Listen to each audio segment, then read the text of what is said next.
The red tassel on my mortarboard caught the late afternoon sun as I posed for what should have been the proudest moment of my life. 3 years of law school, countless sleepless nights, and $180,000 in student debt had led to this. Sarah Chen, Juris Doctor, first in her family to graduate college, let alone law school. But as I looked at my family gathered around the restaurant table that evening, their faces told a different story. "So what now, lawyer girl?" My older brother Danny smirked, still wearing his construction clothes, concrete dust under his fingernails. "You gonna sue us if we don't use our fancy napkins?" The laughter that erupted around Golden Dragon's corner booth felt like glass in my chest. Mom set down another plate of dumplings, shaking her head. "All those years, all that money wasted," she said in Mandarin, not caring that I understood every word. "Could have bought a house with that money." Dad didn't even look up from his beer. "Useless paper," he muttered. "Can't cook, can't clean, can't even help in the restaurant anymore. Too good for real work now."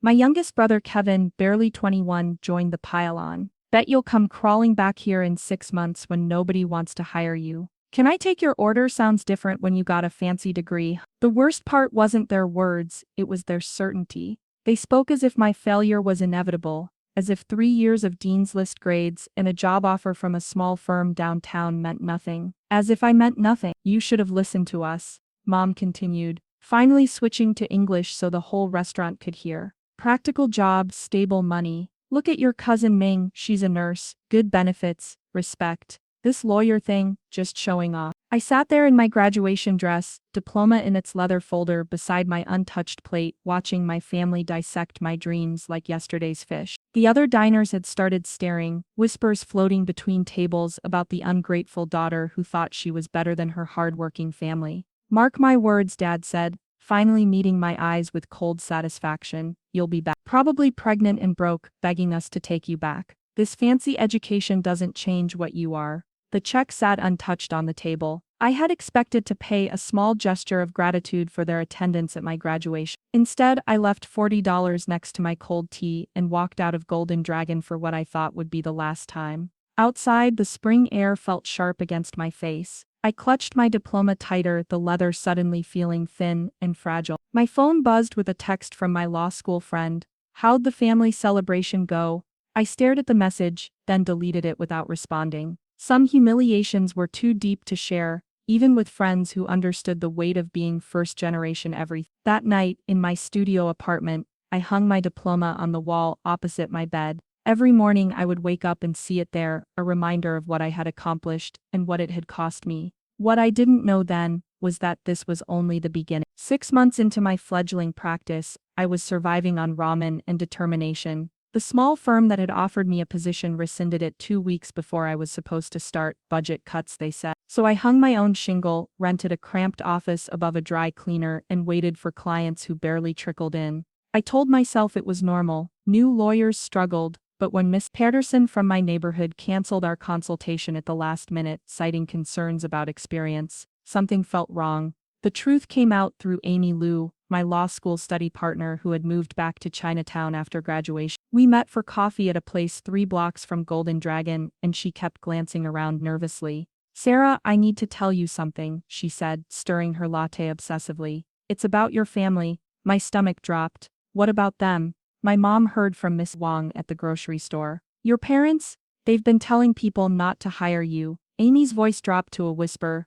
"They're saying you're not a real lawyer, that you only got into law school through diversity programs, that you don't understand real people's problems." The coffee turned bitter in my mouth. "What else?" Amy looked miserable. "Your dad told Mr. Kim that you were playing lawyer and would probably get people in trouble because you don't know what you're doing. When the Tanaka family asked about hiring you for their immigration case, your mom said they should use someone more experienced instead." Each revelation felt like a physical blow. My own family was sabotaging me, actively working to ensure my failure so they could prove themselves right. But Amy wasn't finished. "There's more. Your brother Danny was at Murphy's pub last week, bragging about how you can't find clients. He said," she paused, clearly uncomfortable. "Just tell me." "He said they were taking bets on when you'd come crawling back to the restaurant, that you were too proud and too stupid to make it in the real world."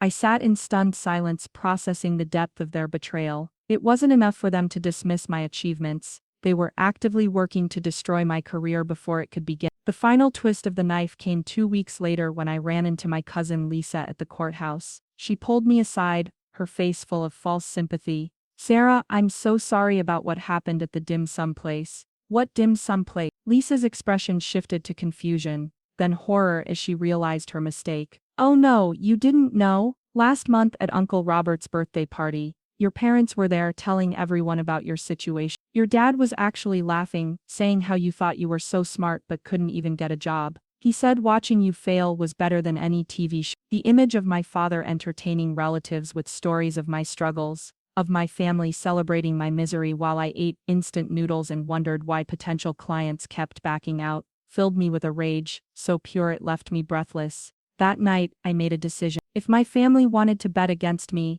if they were so certain of my failure that they would sabotage their own daughter, then I would show them exactly what this useless paper could do. But first I needed to understand my enemy. And as I began researching Golden Dragon Restaurant's business practices, I discovered that my family had far more to lose than just their pride. The transformation didn't happen overnight.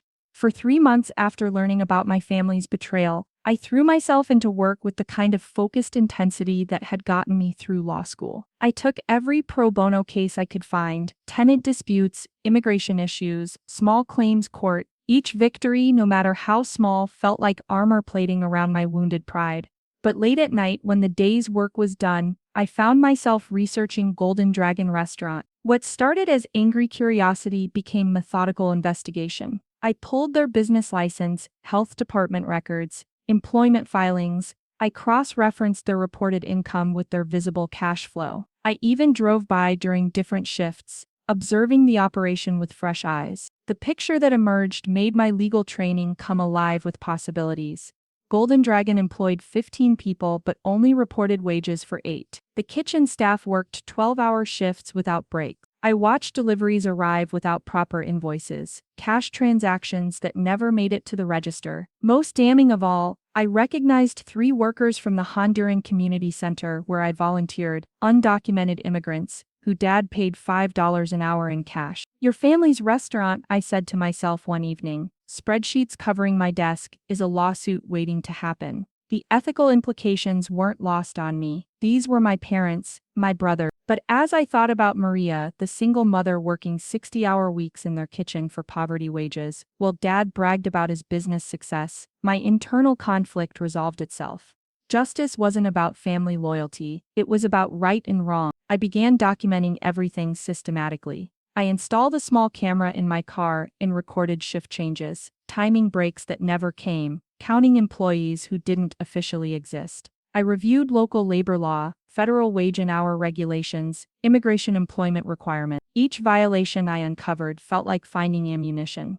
The breakthrough came when I met Roberto Morales at a legal aid clinic. He'd been working at Golden Dragon for 2 years, sending money home to support his disabled wife in Honduras. When he mentioned the restaurant's name, I kept my expression neutral. "They pay you minimum wage?" I asked, pen poised over his intake form. Roberto laughed bitterly. $5 cash only. "Boss says if we complain, immigration comes for us." My cousin Miguel, he asked about overtime pay last month, fired the next day. I looked up from my notes. "Roberto, how would you feel about filing a formal complaint?" His eyes widened with fear. No, too dangerous. "What if I told you there were protections? That you couldn't be deported for reporting labor violations, and that you might be owed thousands of dollars in back pay?" Over the next month, I quietly interviewed 7 current and former Golden Dragon employees. The pattern was consistent: systematic wage theft, dangerous working conditions, threats of deportation for anyone who complained. Dad had built his successful business on the backs of vulnerable workers who had no recourse. Until now, I partnered with Maria Santos, a fierce labor rights attorney who specialized in restaurant industry violations. Together, we prepared a comprehensive case that would encompass not just wage theft, but safety violations, tax evasion, and exploitation of undocumented workers. The beauty of the plan was its legitimacy. This wasn't petty revenge, it was justice for people who deserved protection. The fact that it would destroy my family's business and reputation was simply a necessary consequence. 2 weeks before we filed the lawsuit, I drove past Golden Dragon one last time, as Sarah Chen, the daughter, Dad was visible through the window counting cash at the register, probably skimming profits that should have gone to employee wages. Mom was barking orders at kitchen staff in Mandarin, the same harsh tone she'd used to dismiss my law degree. When I returned the next morning, it would be as Sarah Chen, Esquire, representing a class of exploited workers against Golden Dragon Restaurant and its owner. The irony was perfect. The family who said I didn't understand real people's problems was about to discover exactly how well I understood the law that protected real people from employers like them. The first shoe dropped on a Tuesday morning when the Department of Labor investigator arrived at Golden Dragon during the lunch rush. I wasn't there to see it, but Roberto called me immediately after his shift. "Miss Chen, they came with badges and clipboards," he whispered into the phone. "Your father," he turned red like a tomato, "started shouting in Chinese at your mother. The inspector," she took pictures of everything, the kitchen, the time cards, the employee bathroom. I kept my voice professionally neutral. How did the other workers react? Scared at first, but when the investigator said she was there because of worker complaints, Miguel smiled for the first time in months. Your father kept asking who filed the complaint, but she wouldn't say. That evening, my phone rang. Danny's name flashed on the screen, the first time any family member had called me since graduation. "Sarah, what the hell is going on?" His voice was tight with panic. "Dad's going crazy, saying someone's trying to destroy the business. You haven't heard anything, have you? With your legal connections?" The concern in his voice was almost touching. "Almost. I'm sorry to hear Dad's having trouble," I said carefully. "What kind of problems?" "Labor Department, health inspectors, some lawyer sniffing around asking questions about employee wages. Dad thinks it's a coordinated attack. Mom's barely sleeping." I made sympathetic noises while taking notes on everything he revealed. They were panicking, making mistakes, probably creating more evidence with every desperate move. The pressure intensified over the following week. Golden Dragon received formal citations for 12 safety violations, a demand for back wage calculations, and a tax audit notice. Each official letter sent my family into deeper crisis mode. Kevin showed up at my office unannounced on a Thursday afternoon, still in his work clothes. The sight of him in my legal office felt surreal, like two different worlds colliding. "Sarah, I need to ask you something straight up," he said, pacing in front of my desk. "Are you involved in what's happening to Dad's restaurant?" I met his eyes steadily. "What makes you think I'd be involved?" "Because you're the only lawyer in the family, and this feels like lawyer stuff. All these investigations starting at the same time. Come on, Kevin, I have my own practice to worry about. I'm not exactly swimming in free time." He stopped pacing, studying my face. "Danny thinks you're still mad about graduation dinner. He says we should apologize, maybe ask you to help Dad with the legal stuff." The audacity was breathtaking. 6 months of sabotaging my career, and now they wanted my help because they were in trouble. "I think Dad made his feelings about my legal abilities pretty clear," I said. "He called my degree useless paper, remember?" Kevin had the grace to look ashamed. "That was wrong. We all said things we shouldn't have. But this is serious, Sarah. They're talking about shutting down the restaurant. Then maybe Dad should hire a real lawyer, someone more experienced." The conversation ended with Kevin promising to talk to the family about making things right, but I knew them too well. They weren't sorry about hurting me, they were sorry they might need me. Meanwhile, my legitimate legal practice was thriving. Word had spread through the immigrant community about the fearless lawyer taking on restaurant owners who exploited workers. I was handling 3 similar cases, building a reputation as someone who fought for the underdog. The cruel irony wasn't lost on me. My family's attempts to destroy my career had led me to find my true calling. Every worker I helped, every wage theft case I won, felt like vindication. But the real test was coming. Maria Santos called me on a Friday evening with news that would change everything. "Sarah, Golden Dragon just hired Baxter and Associates to represent them. Big firm, expensive lawyers. They're not going down without a fight." I smiled, looking at my diploma on the wall. Good. I was hoping they'd make this interesting. The battle lines were drawn. My family had chosen their weapons, and now they would discover what their daughter could do when she finally stopped trying to earn their approval and started fighting for what was right. The courthouse steps felt like a mountain on the morning of the hearing. I arrived early, my briefcase heavy with 18 months of meticulous preparation. Maria Santos met me at the security checkpoint, her expression grim but determined. "Ready for this?" she asked, adjusting her blazer. "I've been ready my whole life," I replied, and meant it. The gallery was packed. Local news crews had picked up the story. landmark labor case against popular Chinatown restaurant, and immigrant rights advocates filled the wooden benches. I spotted several familiar faces, Roberto clutching his wife's hand, Miguel wearing his only suit, other workers I'd interviewed sitting nervously in the back rows. Then I saw them. My entire family occupied the front row behind the defendant's table. Dad in his funeral suit, Mom in her best dress, both brothers flanking them like bodyguards. They looked older than I remembered, worn down by months of legal pressure and sleepless nights. None of them had noticed me yet. I was just another lawyer in a sea of legal professionals, invisible behind my professional armor of navy suit and leather briefcase.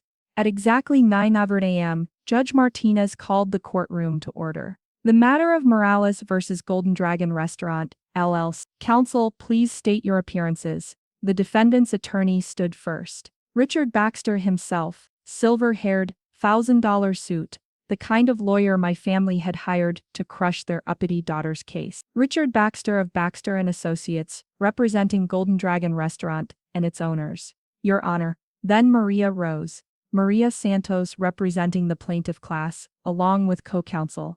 This was the moment. I stood slowly, my heart hammering against my ribs. Sarah Chen, also representing the plaintiff class. Your Honor. The reaction was instant and electric. Dad's head snapped toward me so fast I thought he might injure himself. Mom's face went completely white. Danny half rose from his seat before Kevin pulled him back down. The whispers started immediately, spreading through the gallery like wildfire. I kept my eyes forward, professional and composed, but inside I was burning with savage satisfaction. The look of absolute shock and horror on their faces was worth every sleepless night I'd spent building this case. Judge Martinez banged his gavel. Order in the courtroom. Baxter recovered first, his voice carefully controlled. Your Honor, we weren't informed that Ms. Chen had a personal relationship with the defendants. I have no personal relationship with the defendants, I said clearly. I represent exploited workers seeking justice under federal labor law. The defendants happen to be my biological relatives, but that doesn't affect my professional obligations. The judge considered this. Any conflicts of interest, Ms. Chen? None, Your Honor. My client's interests align perfectly with the law. The defendant's family connection to me is irrelevant to their violations of the Fair Labor Standards Act. As the hearing progressed, I watched my father's confident demeanor crumble. He'd come prepared to face some anonymous lawyers, maybe settle for a small fine and move on. Instead, he was watching his daughter, the one he'd called a failure, systematically dismantle his life's work. Chen, I said during cross-examination, my voice steady and professional, you testified that you pay all employees minimum wage. Is that correct? Yes, that's right. His voice was smaller than I'd ever heard it. I'm showing you what's been marked as Exhibit 47, your own business records from 2022 and 2023. Do you recognize these? Dad squinted at the papers, his face flushing. These are private business documents. Yes, obtained through proper legal discovery. These show cash payments to workers averaging $5 per hour. Can you explain this discrepancy? Baxter objected, but the damage was done. Dad was trapped between perjury and admitting to wage theft, and we both knew it. Sometimes we pay cash bonuses. Miss Chen, are you saying these bonuses were in addition to minimum wage payments? Because we have testimony from 7 workers that this was their total compensation. The cross-examination continued for 2 brutal hours. Every question was precise, every document damning. I dissected his business practices with surgical precision, revealing the systematic exploitation that had funded their comfortable lifestyle. When I presented the final exhibit, a recording of Dad threatening to call immigration on Miguel, Mom started crying silently in the gallery. In my closing argument, I faced the judge but felt my family's eyes burning into my back. Your Honor, the evidence is overwhelming. Golden Dragon Restaurant systematically violated federal labor law, exploiting vulnerable workers who had no recourse. The defendants built their success on the backs of people they believed were powerless. Today we prove that no one is powerless when the law is on their side. I paused, allowing myself one glance at my family. The defendants may have believed that because these workers were immigrants, because they were desperate, because they couldn't fight back, that their exploitation would never face consequences. They were wrong. Justice doesn't discriminate based on immigration status, language barriers, or family connections.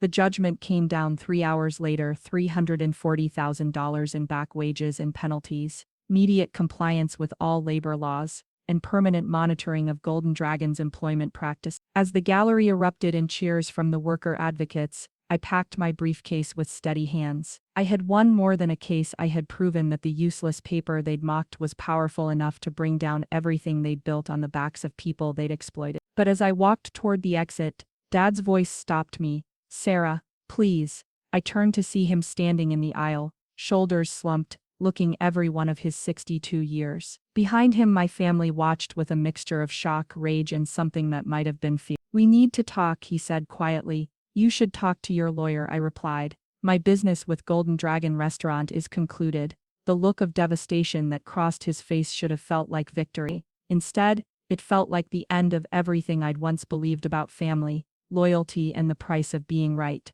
3 months after the judgment, Golden Dragon Restaurant closed permanently. The for-lease sign in the window looked smaller than I remembered, faded and crooked against the glass where my family had once displayed their business license with pride. I learned about the closure from the Asian Community News, not from any family member. The article was brief, clinical: local restaurant shutters after labor violations. It mentioned that the owners had been unable to pay the court-ordered penalties and back wages, forcing them into bankruptcy. Roberto called me that afternoon. "Miss Chen, we got our checks yesterday. Miguel is crying. He can finally send money home for his daughter's surgery. I wanted to thank you. You earned that money, Roberto. I just helped you get what was already yours." After he hung up, I sat in my office, now a proper suite in a downtown building, and tried to feel the satisfaction I'd expected. The checks to 17 workers had totaled over $200,000. Justice had been served. The law had worked exactly as it should. So why did I feel so empty? The calls from my family started 2 weeks later. First Kevin, then Danny, never my parents directly. The conversations followed the same pattern: awkward small talk, then the real reason for calling. "Sarah, Mom's not doing well," Kevin said during one of these calls. "She hasn't left the house since the restaurant closed. She keeps saying she failed as a mother." "That's unfortunate," I replied, my voice carefully neutral. "Come on, Sarah, I know you're still angry, but she's family. They both are. They made their choices, Kevin.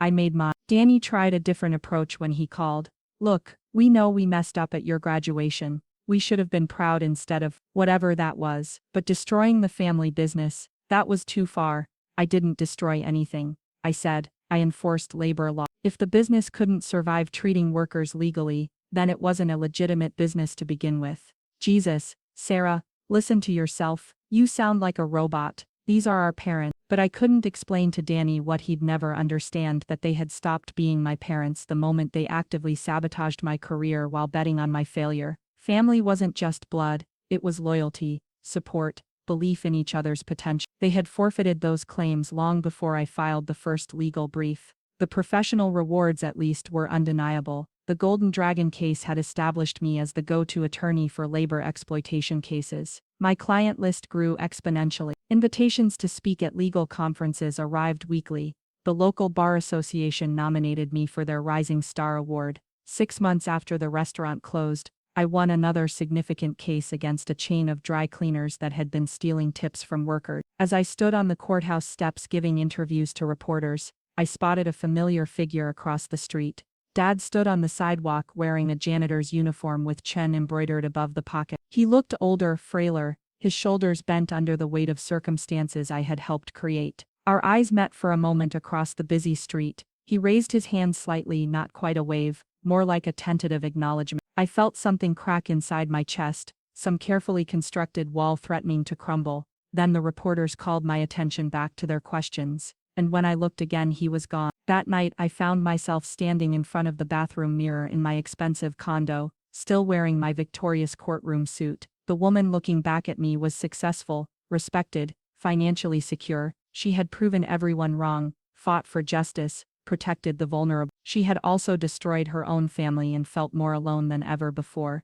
I thought about the photo tucked away in my desk drawer, the 4 of us at my high school graduation, smiling and proud before law school dreams and family expectations had poisoned everything between us. That girl in the photo had wanted to make her family proud. This woman in the mirror had settled for making them pay. My phone buzzed with a text from an unknown number. Saw the news about your case. Congratulations, you became everything we said you could. Dad, I stared at the message for a long time, searching for sarcasm or bitterness, finding only what seemed like genuine recognition. Too little, too late, but recognition nonetheless. I typed and deleted a dozen responses before settling on silence. Some victories came with prices too high to celebrate, and some vindications arrived wrapped in losses too profound to bear.